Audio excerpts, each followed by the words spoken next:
నమస్కారం, నేను శాస్త్ర. Welcome to our channel. గత కొన్ని రోజుల నుంచి మూసీ ప్రక్షాళన, సుందరీకరణ, అదేవిధంగా మూసీ పునర్జీవనం చేస్తామని చెప్పేసి ప్రభుత్వం దాని మీద కార్యాచరణ మొదలు పెడితే, మరోవైపు కొంతమంది దీన్ని వ్యతిరేకిస్తున్నారు. మానవ సంఘ హక్కులైనా కానీ, లేదంటే కొన్ని ఉద్యమ సంఘాలు కానీ, లేదంటే అక్కడ మూసీ పరివాహక ప్రాంతాల్లో ఉన్న వాళ్ళందరూ కూడా దీన్ని వ్యతిరేకిస్తున్నారు. ఎందుకు అసలు మూసీ సుందరీకరణ చేయడానికి వీళ్ళు ఎందుకు వ్యతిరేకిస్తున్నారు? ప్రభుత్వం చేపడుతున్న దానికి కావాలని వ్యతిరేకంగా యాంటీ గవర్నమెంట్గా వెళ్తున్నారా? అసలు ఏంటి జరుగుతుందనే విషయాలు అన్నీ కూడా మాట్లాడదాం. మనతో పాటు ఉన్నారు. సో ఈ అంశాలన్నీ గురించి మాట్లాడడానికి మనతో పాటు ఉన్నారు మానవ హక్కుల వేదిక ఉపాధ్యక్షుడు సయ్యద్ బిలాల్ గారు. నమస్తే సార్. నమస్తే సార్, అసలు చెప్పండి, మానవ హక్కుల నుంచి మీరు దీంట్లో వైస్ ప్రెసిడెంట్గా ఉన్నారు. ఎందుకు మూసీ ప్రక్షాళనని ఎందుకు వ్యతిరేకిస్తున్నారు? దీనివల్ల మానవ హక్కులు ఎందుకు ఉల్లంఘించినట్టు అవుతుంది? దీనివల్ల ప్రజలకు ఏం నష్టం జరుగుతుంది అసలు? మేడం, ఇప్పుడు ప్రతి ఒక్క టైం 97 నుంచి మేము చూస్తూ ఉన్నాం. అప్పుడు నేను చిన్నగా ఉన్నాం. మా బస్తీ కూడా ఒక ఎఫెక్టెడ్ ఉంది. అంటే 97 నుంచి ఏదైనా ప్రభుత్వం రాగానే మూసీ మీద ఒక కళ పడుతుంది వాళ్ళకి. ఆ కళ ప్రజల గురించి, లబ్ధి గురించి కాదు, ప్రజలకి మంచి గురించి కాదు. ఈ కళ ఎందుకు పడుతుందంటే రాజకీయ వాళ్ళ లబ్ధి గురించి, కాంట్రాక్టర్ లబ్ధి గురించి, ఎమ్మెల్యేస్ ఆఫీసర్ లబ్ధి గురించే ఇది జరుగుతుంది. మూసీ ప్రాజెక్ట్ అని ప్రతి ఒక్క టైం మూసీ పేరు మీద వందలాది కోట్ల రూపాయలు ఖర్చు చేస్తారు. 97లో 1000 కోట్ల రూపాయలు ఖర్చు చేసారు. ఒక మూసీలో సెంటర్లో కాలువ కట్టారు. 1977 చంద్రబాబు నాయుడు పీరియడ్లో అంటే కాలువ కట్టారు. కాలువ కూడా నీళ్ళలో కొట్టుకుపోయింది. 1000 కోట్లు లాస్ అయింది. దాని తర్వాత కొన్ని రోజుల తర్వాత మళ్ళీ కాంగ్రెస్ ప్రభుత్వం వచ్చింది, రాజశేఖర రెడ్డి ప్రభుత్వం. రాజశేఖర రెడ్డి గారు ప్రభుత్వం వచ్చినప్పటికీ మూసీలో ఒక రబ్బర్ డ్యామ్ అని కట్టారు. ఇప్పుడు కూడా హైకోర్టు ముంగట ఉంది అది రబ్బర్ డ్యామ్. అంటే హైకోర్టు మూసీలోనే ఉంది. అది మూసీలోనే ఉంది. రబ్బర్ డ్యామ్ అయితే మూసీలోనే ఉంది, హైకోర్టు ముంగటనే. అంటే 390 కోట్ల రూపాయలు గట్టి కట్టారు. అది కూడా నీళ్ళ పాలైంది. ఇప్పుడు పోయిన గవర్నమెంట్ బీఆర్ఎస్ వాళ్ళు ఒక ప్రాజెక్ట్ తీసుకొచ్చారు. Open track gym, walking track, open gym అని పెట్టారు. అది కూడా మొత్తం నీళ్ళలో కొట్టుకుపోయారు. మీరు చూడొచ్చు. ఈ ఇమ్లీవన్ చుట్టూ డీపు పక్కనే రైట్ అండ్ లెఫ్ట్లో చిన్న ఒక గార్డెన్ చేసి వాకింగ్ ట్రాక్ కట్టారు. అది కూడా మొత్తం నీళ్ళలో కొట్టుకుపోయారు. అంటే ఏనా ప్రభుత్వం రాగానే మూసీ మీద కళ్ళు ఎందుకుంది? మూసీ వాటర్ కరెక్ట్గా ఫ్లో కావాలంటే మీరు చేయండి, ప్రజలకి డిస్టర్బ్ చేసి చేయకూడదు. ఇప్పుడు ప్రతి ఒక్క టైం మూసీ చుట్టుపక్కల ఉన్న ప్రజలకి, కాలువ పక్కగా ఉన్న ప్రజలకి కబ్జాదారు అని అంటారు. మేము కబ్జాదారు కాము, మేము ఖరీదారు. ఎందుకంటే బాబుఘాట్ నుంచి నాగోల్ వరకు నార్త్ అండ్ సౌత్లో గవర్నమెంట్ ల్యాండ్ ఎక్కడ కూడా లేదు, అన్ని పట్టా ల్యాండ్స్ ఉంది. అది ప్రభుత్వం కూడా తెలుసు. అంటే ప్రతి ఒక్క టైం వచ్చి మూసి పక్కనే కబ్జా చేసుకొని ఉన్నారు. మేడం, ఆల్రెడీ మా దగ్గర అన్ని డాక్యుమెంట్స్ ఉంది. 2006లో మూసీలో ఒక ట్రీట్మెంట్ ప్లాంట్ కట్టారు వీళ్ళు, సివరేజ్ది. అప్పుడు కూడా కాంపజిషన్ ఇచ్చారు ప్రజలకి. అయితే భూమిలో వాళ్ళు పైన పోయింది, వాళ్ళు కాంపజిషన్ ఇచ్చారు. 1962లో చాదర్ఘాట్ పెద్ద బ్రిడ్జ్ ఉంది కదా మేడం, ఆ బ్రిడ్జ్ కూడా కడితే ఇప్పటికి ఆ పట్టేదారు ల్యాండ్ పోతే వాళ్ళు కూడా కాంపజిషన్ ఇచ్చారు. అంటే ఇప్పుడు అన్నీ మేము చూసినాం, అన్ని పట్టేదారులతోనే కూడా కలిసినాం. కొన్ని కాచి కమ్యూనిటీ వాళ్ళు ఉన్నారు, కొద్దిగా యాదవ్స్ ఉన్నారు, కొద్దిగా రెడ్డీస్ కూడా ఉన్నారు దానిలో. అంటే పట్టా ల్యాండ్ ఇప్పుడు హైదరాబాద్ 99% పట్టా ల్యాండే. జనరల్గా పట్టా ల్యాండ్ అనేది గవర్నమెంట్ ఇస్తుంది. మరి గవర్నమెంట్ ఇచ్చిన పట్టా ల్యాండ్ మీద మళ్ళీ గవర్నమెంట్ ఎందుకు అక్కడ నుంచి వాళ్ళని ఖాళీ చేసి వాళ్ళని ఎందుకు ఇబ్బంది పెడుతుంది అంటారు? అంటే ఇప్పుడు ఖాళీ ఉన్నప్పటికీ అప్పుడు అంత పాపులేషన్ లేదు, అంత ఊరు లెక్క ఒక టైం హైదరాబాద్. ఇప్పుడు పాపులేషన్ పెరిగింది. అప్పుడు పాపులేషన్ లేనప్పటికీ నిజాం వాళ్ళకి ఇచ్చారు, ఏమో రోజుగారీ పట్టా అని ఇచ్చారు, ఏమైనా చేసుకొని మీరు బతకండి దీని మీద అని ఆధారం. అంటే అప్పుడు ఇచ్చిన తర్వాత ఇప్పుడు ఆ ల్యాండ్ చాలా కాస్ట్లీ అయిపోయింది. ఆ ల్యాండ్ చాలా కాస్ట్లీ అయింది. మూసీ పేరు మీద ఒక మూసీ సుందరీకరణ చేస్తామని ఒక స్కీమ్, దాని తర్వాత చాలా పెద్ద కుట్ర ఉంది. ఇంకా ఏం కుట్ర ఉందంటే ఇప్పుడు బీద ప్రజలు భూమి లాక్కోవాలి, పెద్ద పెద్ద కంపెనీస్ వాళ్ళకి ఇవ్వాలి. మిగతా lands MPs, MLAs, minister, corporator పంచుకోవాలి. బీద ప్రజలకి రోడ్డు మీద వేయాలి. అంటే ఇది స్కీమ్. మీరు సింగపూర్ చేయాలని, లేకుంటే ఏదైనా ఉత్తర కొరియా, సౌత్ కొరియా చేయాలని అంటే, ప్లాన్ చేశారు. సౌత్ కొరియా అంటే ఒక మూసీనే దొరికిందా? ఇప్పుడు సౌత్ కొరియా, సింగపూర్ చేయాలంటే మీరు ఉన్న రోడ్లు సరిగా చేయండి. రోడ్ల మీద ఎన్ని గుంటలు ఉంది మేడం? వాన పడితే మొత్తం ఒక చెరువు లెక్క అయిపోతుంది రోడ్లు. అంటే మూసీలో పోయే దారి ఉంది, డీసీటింగ్ జరగలేదు. నిజాం కాలంలో ఏదైతే డ్రైన్ లైన్ కట్టారు, ఇప్పుడు కూడా ఉంది డ్రైన్ లైన్. సార్ ఇప్పుడు గవర్నమెంట్ ఏం చెప్తుందంటే సౌత్ కొరియా పర్యటించింది, ఇంకా బయట ఫారిన్ కంట్రీస్ అంతా కూడా డెవలప్ అవుతుంది. సో ఆ విధంగా వాళ్ళు అన్ని చేసి లక్షల కోట్లు పెట్టుబడులు తీసుకొస్తున్నారు. కాబట్టి ఇక్కడ తెలంగాణను కానీ, ముఖ్యంగా హైదరాబాద్ కానీ సుందరీకరణ చేసి ఒక డెవలప్మెంట్ చేస్తే మనకి ఫ్యూచర్ లో బాగుంటుంది కదా, ఒక బ్యూటిఫుల్ సిటీ అవుతుంది అనే ఉద్దేశంతో చేస్తున్నారు. ఇప్పుడు ఆ మూసీ నది పక్కన ప్రజలు ఉండడం వల్ల, అక్కడ సరిగ్గా నీట్గా లేకపోవడం వల్ల వీటన్నిటికి కూడా ఇబ్బంది కలిగే అవకాశం ఉందని వీళ్ళు ఈ ప్రయత్నాలు చేస్తున్నారు. మీకు కూడా ఎటువంటి ఇబ్బంది లేకుండా గవర్నమెంట్ డబుల్ బెడ్రూమ్ ఇస్తామని కూడా హామీ ఇస్తుంది. బయట అక్కడ కాకుండా ఇంకా వేరే ప్లేస్ లో కూడా ఇల్లు ఇస్తామని చెప్తుంది. అయినా మీరు ఎందుకు దీన్ని అడ్డుకుంటున్నారు? మేడం ఇప్పుడు చూడండి మేడం, డబుల్ బెడ్రూమ్ అంటే డబుల్ బెడ్రూమ్ స్కీమ్ ఎందుకు వచ్చింది ఇక్కడ మన తెలంగాణ స్టేట్లో? ఎవరైతే రెంటర్స్ ఉన్నారో, ఎవరైతే ఇల్లు లేరో వాళ్ళకి డబుల్ బెడ్రూమ్ ఇవ్వాలని ప్రభుత్వం ఆ స్కీమ్ తీసుకొచ్చారు. మా దగ్గర 100 గజాల మీద మా ఇల్లు ఉంది. ఆ 100 గజాల మీద మా ఇల్లు గుంజుకొని మీరు 600 ఎస్ఎఫ్టీలా మాకు వేస్తే మేము పోతామా? అది సరైన కాదు. ప్రభుత్వం మూసి డెవలప్మెంట్ చేయాలంటే మూసి ప్రజలతోని కలిసి డెవలప్మెంట్ చేయాలి. సరే, మీరుకి మా చిన్న చిన్న ఇల్లులు మంచి కనిపిస్తలేరు, మాకు లోన్ ఇవ్వండి, అక్కడనే మేము G+2 G+3 కట్టుకుంటాం. అక్కడే అంటే మళ్ళీ మూసీ నది పక్కనే మేడం మూసీ ఇప్పుడు హైదరాబాద్లో మూసీ నది ఇప్పుడు చిన్నగా అయింది అని అంటారు. ఇక్కడే కాదు, ఇప్పుడు హెచ్ఎండిఏ నాగోల్లా ఎంత పెద్ద ప్రభుత్వమే మీరు కదా మేడం. మెట్రో స్టేషన్ మూసీలోనే ఉంది కదా మేడం. ఇంప్లిమెంట్ డీప్ మూసీలోనే ఉంది కదా మేడం. అంటే మూసీ చుట్టుపక్కల ఉన్న ప్రజలు అయితే కబ్జా మూసీ పక్కనే ఉంది. ఎంత పెద్ద పెద్ద డీపులు తీసుకొచ్చి పెడుతురు, అది మూసీలోనే కాదా మేడం? 150 కాల్వస్ మూసీలాగా వస్తాయి మేడం. మొత్తం polluted waters, drain waters, companies waters. ఈ మూసీ నది ఎక్కడి నుంచి స్టార్ట్ అయ్యి ఎక్కడి వరకు ఉంది? అసలు దీని చుట్టుపక్కల ఎంత? ఇప్పుడు హైదరాబాద్లో అయితే గండిపేట నుంచి మనకి చోడుప్పల్ దాకా పోయి మళ్ళీ నల్గొండ డిస్టిక్లో కలుస్తుంది madam. Miryalaguda last point Miryalaguda, Gandipet నుంచి స్టార్ట్ అయింది. సో ఇక్కడ నుంచి ఎక్కువ జనాలు అంటే ఎక్కువ నివాస ప్రాంతాలు ఉన్నది ఏ ప్రాంతంలో మేడం? ఇప్పుడు ఎక్కువ శాతం అయితే ఇప్పుడు ఈ మూసీ ప్రాజెక్ట్లో ఎఫెక్టెడ్ అయింది ప్రజలు అయితే కిషన్ బాగ్ ఒకటి పెద్దది. కిషన్ బాగ్లో చాలా పెద్ద ఎఫెక్ట్ అవుతుంది. దాని తర్వాత శంకర్ నగర్, కమల్ నగర్, మూసా నగర్, వినాయక్ వీధి, ఇప్పుడు బాబుఘాట్ పక్కన పెద్ద బస్తీ ఉంది. ఆ బాబుఘాట్ తర్వాత మొఘల్ నగర్, తర్వాత డిఫెన్స్ కాలనీ, జియాగూడ, కార్వాన్ నుంచి వచ్చిన తర్వాత పురాణాపూల్ నుంచి చాదర్ఘాట్, తర్వాత మన ధూల్పేట్, ఇవన్నీ చాలా పెద్ద ఏరియా ఉంది. 45 బస్సెస్ ఉంది దానిలో. మూసీ రైట్ అండ్ లెఫ్ట్లో 45 బస్సెస్ ఉంది. 45 బస్సులు మేడం. 45 బస్తీలో దాదాపుగా ఎంతమంది ప్రజలు అక్కడ నివాసం ఉంటున్నారు? 150,000 దాకా ఉంటారు మేడం. ఎఫెక్టెడ్ అయిన ఇప్పుడు ఎఫెక్టెడ్ అయిన 150,000 ఎఫెక్ట్ అవుతుంది. అవును. వాళ్ళు అన్ని అక్కడ సొంత ఇల్లు లేనా? అన్ని సొంతం ఇల్లు. అది మొత్తం ఇల్లు కట్టుకున్న వాళ్ళ లేకపోతే గుడిసె వేసుకొని ఉన్న వాళ్ళ?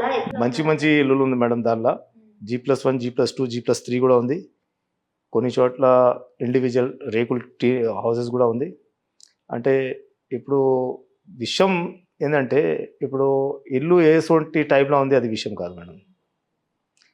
ప్రజల జీవితంతో ఆడుకోవడానికి ప్రభుత్వంకి వీల్లేదు. ఏదైనా ప్రభుత్వం వెంటనే వాళ్ళ ప్రభుత్వం రాగానే మూసీ మీద కళ్ళు పడుతుంది. ఆ మూసీ మీద కళ్ళు ఎందుకు పడుతుంది? మూసీ ఒక్కటేనా? సింగపూర్ చేయాలి, లేకపోతే కొరియా, ఉత్తర కొరియా, నార్త్ కొరియా ఏమైనా చేయాలంటే అది మూసీ ఒక్కటేనా? ఉస్మానియా హాస్పిటల్ పరిస్థితి చూడండి మీరు. అక్కడ బెడ్లు లేవు, డాక్టర్స్ లేదు, సిస్టర్స్ లేదు, మెడిసిన్స్ లేదు. ప్రతి ఒక్క గవర్నమెంట్ హాస్పిటల్ పరిస్థితి అట్లనే ఉంది. ప్రతి ఒక్క స్కూల్, గవర్నమెంట్ స్కూల్స్ కూడా పరిస్థితి అట్లనే ఉంది. మీకు సింగపూర్ చేయాలి, లేకుంటే ఏదైనా కంట్రీ చేయాలంటే ఫస్ట్ మన దగ్గర ఉన్న సింగిల్ రోడ్స్ 4-వే చేయండి. ఏ అయితే ప్రభుత్వం పెద్ద పెద్ద కార్పొరేట్ మాల్స్, హాస్పిటల్స్ వాళ్ళకి అయితే పార్కింగ్ ఇచ్చారో అది వెంటనే పార్కింగ్ తీయండి. ఇప్పుడు ఇవాళ రోడ్ వైండింగ్ అని చేస్తారు, రేపు ఏదైనా కంపెనీ వాళ్ళకి, ఏదైనా మాల్ వాళ్ళకి అప్పచెప్పేస్తారు పార్కింగ్ గురించి. అంటే ఫస్ట్ మనకి సింగపూర్ చేయాలంటే మూసి ఒకటే కాదు, హైదరాబాద్లో, తెలంగాణలో ఉన్న రోడ్లు బాగా చేయండి. ఇప్పుడు మేము వ్యతిరేకంగా అంటే మూసి సాఫ్ చేయండి, క్లీన్ చేయండి. మీరు ఎప్పటి నుంచి దీని గురించి అగేన్స్ట్ గా ఫైట్ చేస్తున్నారు? నేను 97 నుంచి ఉంది మేడం. 97 నుంచి కూడా ఇష్యూ ఉందండి. అంటే సేమ్ ఇష్యూ. ఇప్పుడు ఏమంటున్నారు అప్పుడు ప్రభుత్వం? అసలు అప్పుడు ప్రభుత్వం కూడా అదే. మీరు చంద్రబాబు నాయుడు హయాం చూసారు, రాజశేఖర్ హయాం చూసారు, నల్లారి కిరణ్ కుమార్ గారిది చూసారు, రోషయ్య గారు వచ్చారు, ఇంతమంది ముఖ్యమంత్రులు వచ్చారు. ఎప్పుడైనా ముఖ్యమంత్రులు అక్కడికి వచ్చి 2 ముఖ్యమంత్రులు అయితే చాలా బాధ పెడుతున్నారు. ఎవరెవరు? ఫస్ట్ అయితే చంద్రబాబు నాయుడు తర్వాత వచ్చి మన నిన్న మొన్ననే వచ్చిన కాంగ్రెస్ సర్కార్ రేవంత్ రెడ్డి. ఈ ఇద్దరు ప్రభుత్వాలు అయితే మీకు చాలా బాధ. చాలా. ఎందుకంటే చంద్రబాబు నాయుడు షాగిర్త్ రేవంత్ రెడ్డి, వాళ్ళ మైండ్లోనే ఇల్లు నడుస్తుంది. అంటే ఇప్పుడు ఇట్లా మీరు చెప్తున్న బట్టి మీరు బీఆర్ఎస్ కి చాలా ప్రోగా ఉన్నారు, బీఆర్ఎస్ అగేన్స్ట్ గా వీళ్ళిద్దరు ఉన్నారు కాబట్టి వీళ్ళ మీద మీరు టార్గెట్ చేస్తున్నారు అంటే ఏం చెప్తారు? ఎవరు మేడం? ఇప్పుడు బీఆర్ఎస్ కి అగేన్స్ట్ గా ఉంది రేవంత్ రెడ్డి కాంగ్రెస్ ప్రభుత్వం, లేదంటే చంద్రబాబు? మేడం మాకు పొలిటికల్ పార్టీతోనే సంబంధం లేదు మేడం. ప్రజలకి కూడా సంబంధం లేదు, మాకు కూడా సంబంధం లేదు. మేము ఒకటే అంటున్నాం, ఈ రాజకీయ పార్టీ వాళ్ళు అన్నీ ఒకటే. ఎవరంటే ఏంటిరో ఈ చట్టు మీద కొంగలే, జనం సొమ్మెతోని ఈ బట్టేబాజు దొంగలే. ఈ బట్టేబాజు దొంగలతోనే మాకు ఏం అవసరం లేదు, ప్రజలు కూడా అవసరం లేదు. ప్రజలు కూడా నమ్మరు, టీఆర్ఎస్ పార్టీకి నమ్మరు. ఇప్పుడు కాంగ్రెస్ పార్టీకి నమ్మి ప్రజలకి మంచి చేస్తారని, మిగతా ప్రజలకు మంచి చేస్తారని ఓటు వేసి గెలిపించిన తర్వాత ఈ బోట్ అయితే చూపిస్తుంది. ఇప్పుడు బీఆర్ఎస్ ప్రభుత్వం ఉన్నప్పుడు మీకు ఎటువంటి ఇబ్బందులు కలగలేదా? బీఆర్ఎస్ ప్రభుత్వం ఉన్నప్పటికీ ఈ మూసీ ప్రాజెక్ట్ బయటికి రాలేదు. మాకు ఒక 1 ఇయర్ నుంచి భయం ఉంది.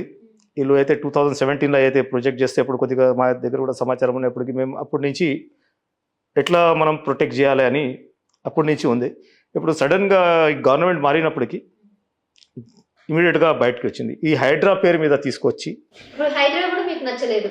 హైడ్రాతోనే మాకు సంబంధం లేదు మేడం. హైడ్రాకి ఏమైనా చేసుకోండి. మానవ హక్కుల సంఘాలకు సంబంధించిన వైస్ ప్రెసిడెంట్, మరి అప్పుడు హైడ్రాలో కూడా చాలా మంది బాధితులు చాలా ఇబ్బంది పడ్డారు, రోడ్డు మీదకి వచ్చి ఏడ్చిన సందర్భాలు ఉన్నాయి మేడం. నేను చెప్తున్నా మేడం, చాలా మంది అంటే మేడం ఈ మానవ హక్కుల వేదిక అని అంటే కరెక్ట్, మానవ అధికారం అందరికీ ఉంది. అంటే ఇప్పుడు దీనిలో హైడ్రాలా పెద్ద పెద్ద లైన్ గ్రాబర్స్ ఉన్నారు, రౌడీస్ ఉన్నారు, పెద్ద పెద్దగా రాజకీయ వాళ్ళు ఉన్నారు. వాళ్ళు చెరువులు కబ్జా చేసుకోరు, కాలువలు కబ్జా చేసుకోరు, ప్రభుత్వం భూమి కబ్జా చేసుకోరు. అంటే వాళ్ళు చేసిన కబ్జాలకి ఈ బీద ప్రజలు కబ్జా చేయలేదు. వాళ్ళకి వీళ్ళకి చాలా డిఫరెంట్ ఉంది. అంటే హైడ్రా వాళ్ళ మీద నడిస్తే మాకు ఏమి ఇబ్బంది లేదు. ఎందుకంటే హైదరాబాద్లో కానీ తెలంగాణ స్టేట్లో ఎక్కడైనా చెరువు కబ్జా అయిందంటే అక్కడ మీరు చూడండి, నాగార్జున కన్వెన్షన్ చెరువు ల్యాండే కదా మేడం. ఇప్పుడు ఫాతిమా స్కూల్ అని పెట్టారు ఓఎస్సీ సార్ది, అది కూడా చెరువు పక్కనే. అంటే ప్రభుత్వమే వాళ్ళకి అమ్ముతారు, ప్రభుత్వమే వాళ్ళ దగ్గర నుంచి హైడ్రా పేరు మీద లేకుంటే మూసీ పేరు మీద వాళ్ళ దగ్గర నుంచి గుంజుకోవాలంటే అది సరైన పద్ధతి కాదు. మీరు ఇచ్చినప్పటికీ కొద్దిగా జాగ్రత్త సూచి ఇస్తేనే ఇది ఇటువంటి ఇబ్బంది రానే. ఇప్పుడు ప్రతి ఒక్క జగాల ఇప్పుడు మూసి చుట్టుపక్కల ఉన్న ప్రజలు 20, 30, 40, 100 గజాలు 200 గజాల మీద ఉంటే కబ్జా అని అంటారు ప్రభుత్వం. నేను ప్రభుత్వం అధికారులకి నేను ఒకటే చెప్తున్నాను మేడం, ఈ కబ్జా కాదు, మేము ఖరీదారు ఉన్నాం. కబ్జా ఎవరైతే చేసిరో ఖరీదారు డెఫినెట్. ఇప్పుడు అందరి దగ్గర రిజిస్ట్రేషన్స్ ఉంది. ఇప్పుడు ఎఫ్టీఎల్ జోన్ మీరు బఫర్ జోన్ ఇవన్నీ చూసారు. హైదరాబాద్ మీద కన్నెర చేసింది. వాటిని కూల్చేయడానికి ప్రయత్నిస్తుంది. ఇప్పుడు ఇవన్నీ కూడా ఎఫ్టీఎల్ పరిధిలోనే ఉంటాయి కదా! మూసీ నది పరివాహక ప్రాంతాల్లో ఉన్న వాళ్ళంతా కూడా ఎఫ్టీఎల్ బఫర్ జోన్‌లోనే ఉంటారు కదా! అప్పుడు హైదరాబాద్ కూడా మీ మీద యాక్షన్ తీసుకునే అవకాశం అయితే కూడా ఉంది. మేడం చూడండి మేడం, హైడ్రా అంటే ఒక 100 గజాల మీద చేయడానికి లేదు.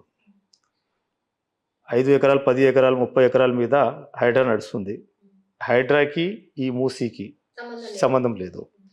మూసీ చుట్టుపక్కల ఉన్న ప్రజలు 50 గజాల నుంచి 200, 300 గజాల మీదనే ఉంటారు మేడం. అంతే. ఎకరాల మీద ఉండవు. చిన్న చిన్న ఇల్లు. అది కూడా మేము పట్టదారుతోని పర్చేజ్ చేసుకొని రిజిస్ట్రేషన్ చేయించుకున్నాం ఆ ల్యాండ్స్. ఇప్పుడు ప్రతి ఒక్క టైము ప్రభుత్వంకి కబ్జదార్ అని అంటే ప్రభుత్వం వెంటనే మార్చుకోవాలి. కబ్జదార్ కాదు, ఖరీదార్. ఇప్పుడు మీరు అనే లెక్క ఇప్పుడు హైదరాబాద్ 99% బఫర్ జోన్లోనే వస్తుంది. ఆ గతంలో నిజాం పీరియడ్ మూసి చూస్తే ఇప్పుడు హైకోర్టు ముంగట ఒక వాల్ ఉంది. దాని తర్వాత హైకోర్టు కూడా బఫర్ జోన్లో వస్తుంది. అది కూడా తీసేస్తారా మేడం? ఉస్మానియా హాస్పిటల్ ఉంది, అది కూడా బఫర్ జోన్ కదా అండి. బఫర్ ఉంది. పక్కన ఏ చెరువు ఉంది? మూసీ నది ఉంది కదా మేడం, మూసీ నది పక్కన వస్తుంది. పక్కనే. ఇప్పుడు బఫర్ జోన్ అని అంటారు. ఇప్పుడు సెక్రటరేట్ కట్టారు, అది కూడా బఫర్ జోన్ కదా. టైం వన్ మన పీపుల్ ప్లాజా ఉంది, అది బఫర్ జోన్. ఇప్పుడు బుద్ధ భవన్ ఉంది, జిహెచ్ఎంసీ ఆఫీస్ ఉంది. అంటే ఎక్కడైనా బీద ప్రజలు ఉన్నప్పటికీ అది బఫర్ జోన్. ఇప్పుడు జనప్రియ ఉంది, అత్తాపూర్ జనప్రియ. ఇప్పుడు కూడా మీరు ఒకసారి పోయి చూడండి మేడం. నేను అనుకుంటాం ఒక దాదాపు 10 ఎకరాల మీద ఉంది మేడం. మూసి నుంచి ఒక్క 20 ఫీట్ దూరంలోనే ఒక పెద్ద కన్స్ట్రక్షన్ నడుస్తుంది, అపార్ట్మెంట్స్. అది కూడా బఫర్ జోన్ ఉంది. అక్కడ ఏం మార్కింగ్ లేదు, అక్కడ ఏం నోటీస్ లేదు, వాళ్ళకి ఏం డిస్టర్బెన్స్ లేదు మేడం. మీరు ఒకసారి గతంలో మేము 97లో నేను మూసి ఒక యాత్ర హెచ్ఎంటీవీ వాళ్ళతో పాటు మూర్తి సార్తో పాటు మేము తిరిగినాం మూసి మొత్తం. మూర్తి సార్తో కలిసి మన గద్దర్ అన్న కూడా ఉన్నారు, మన వేద్ కుమార్ సార్, జీవన్ కుమార్ సార్, వాళ్ళతో పాటు మేము తిరిగినాం. అంటే మూసి గతంలో ఎంత ఉంది, ఇప్పుడు ఎంత ఉంది. ఈ మూసి కబ్జా మేము చేయలేదు. మూసీలా మట్టి డంప్ చేసి మూసి పేరు మీద రకరకాలుగా ప్రాజెక్ట్ తీసుకొచ్చి మూసి మొత్తం బర్బాద్ చేసింది ప్రభుత్వమే. 97లో కాల్వా వేసి మొత్తం మట్టి వేసి ఖతం చేసారు. రబ్బర్ డ్యామ్ పేరు మీద వేసారు, మళ్ళీ వాకింగ్ ట్రాక్ జిమ్ మీద వేసారు, మళ్ళీ సివరేజ్ పైప్ లైన్ వేసి మొత్తం పాడు చేసారు. అంటే మేము ఒకటే అంటాం మేడం, ఎన్ని కోట్ల రూపాయలు పెడుతున్నారు మూసీలో. అంటే ఇప్పుడు కూడా మూసి క్లీన్ మంచిగా చేసుకోవచ్చు. ప్రజలకి డిస్టర్బ్ కాలేకుండా చేసుకుంటే మంచిది. ప్రజలకి డిస్టర్బ్ చేస్తే మేము ఊపెడతలేదు. ఏ ప్రభుత్వమైనా ఉండని, ఎంత బలాలు పెట్టుకొని, ఎంత పోలీస్ పెట్టుకొని, ఎంత అధికారులు పెట్టుకొని కూడా వస్తే ఒక్క ఇంచి కూడా బాబు ఘాట్ నుంచి నాగోల్ వరకు 45 బస్తీ ప్రజలు ఒక్క ఇంచు కూడా కదలు. వచ్చారు గవర్నమెంట్ దగ్గరికి వచ్చి ఖాళీ చేయమని చెప్పారా? చాలాసార్లు వచ్చారు, చెప్పారు, ప్రజలు వింటలేరు. ఇప్పుడు మీరు నిన్న చూసిరు కదా మేడం, ఒక కలెక్టర్ మీద దాడి జరిగింది. ఆ దాడికి మేము ఖండిస్తున్నాం. ఆ దాడి చేసడం తప్పు. మా వాళ్ళు ఎందుకు చేస్తారు మేడం? అది రాజకీయ పార్టీ వాళ్ళు. మా వాళ్ళు ఎందుకు చేస్తారు? మా వాళ్ళు మానవత్వంగా మేము మాట్లాడతాం మేడం. ఎవరైనా తోని మానవత్వంగా మాట్లాడదాం, రెస్పెక్ట్గా మాట్లాడదాం. వాళ్ళు దౌర్జన్యం. మీరు ఇప్పుడు నిరసన కార్యక్రమాలు ఎట్లా చేస్తారు? చాలా ప్రొటెస్ట్ అంతా కూడా శాంతియుతంగా చేస్తారా, దౌర్జన్యంగా చేస్తారా? శాంతి విషయంలోనే చేస్తాం. దాదాపు ఎక్కడైనా ప్రభుత్వం వచ్చి మాకు ఇబ్బంది పెడితే మళ్ళీ మేము కూడా ఈ ప్రభుత్వంకి ఇబ్బంది పెడతాం. అంతే.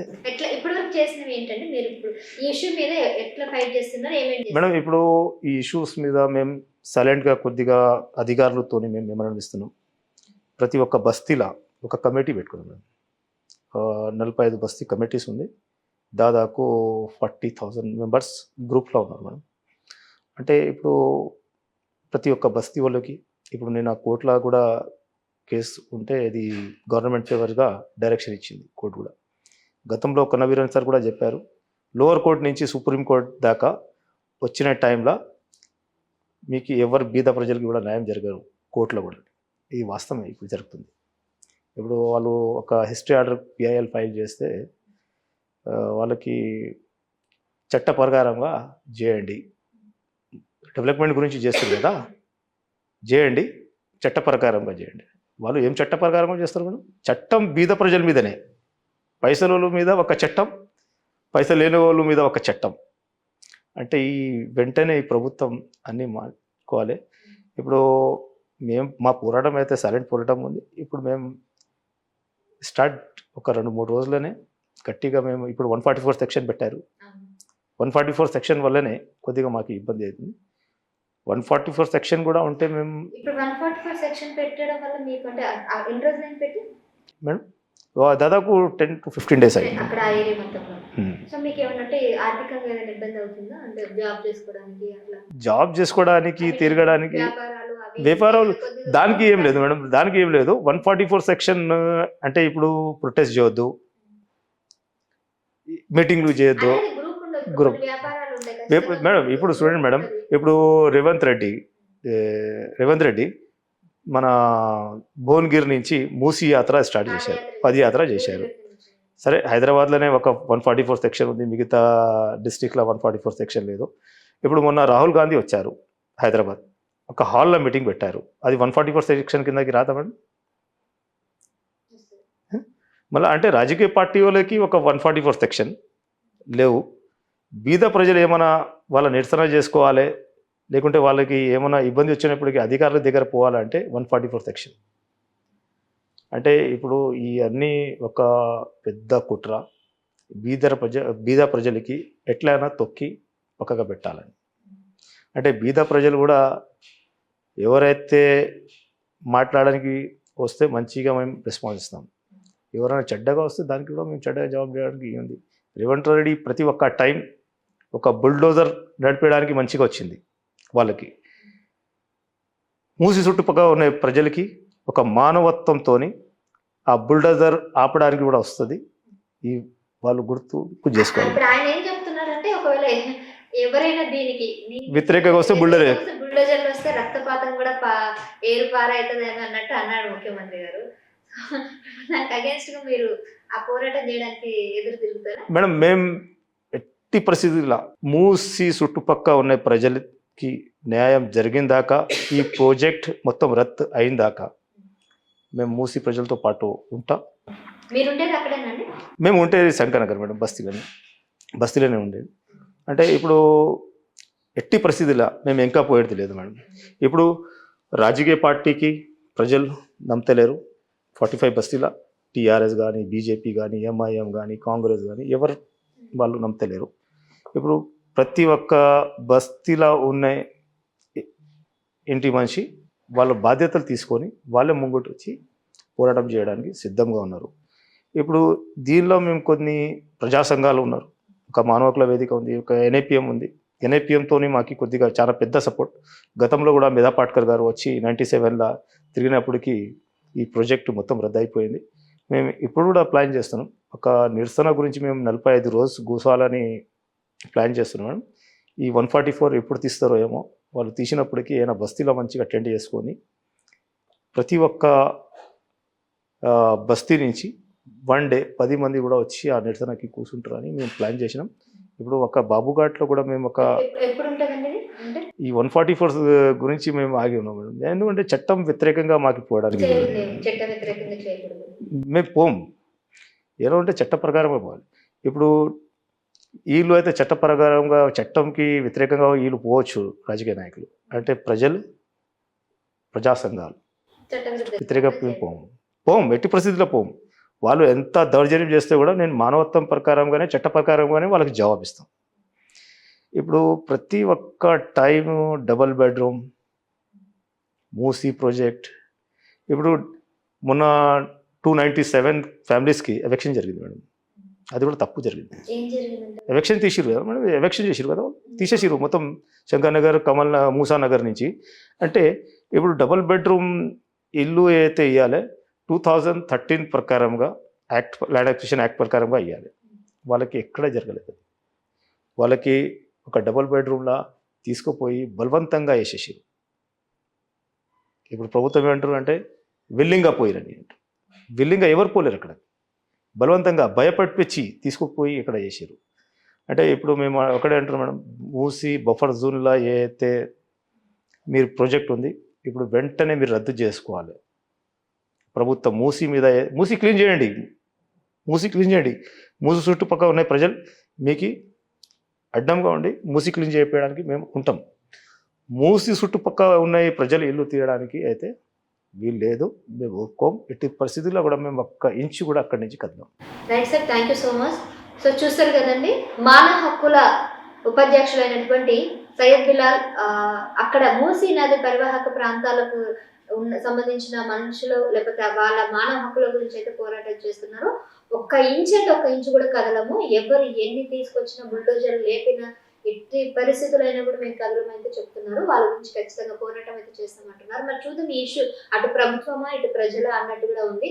సో మరి ఇది ఏ వైపు ఎటు వెళ్తుందో కొన్ని రోజులు అది తెలుస్తుంది.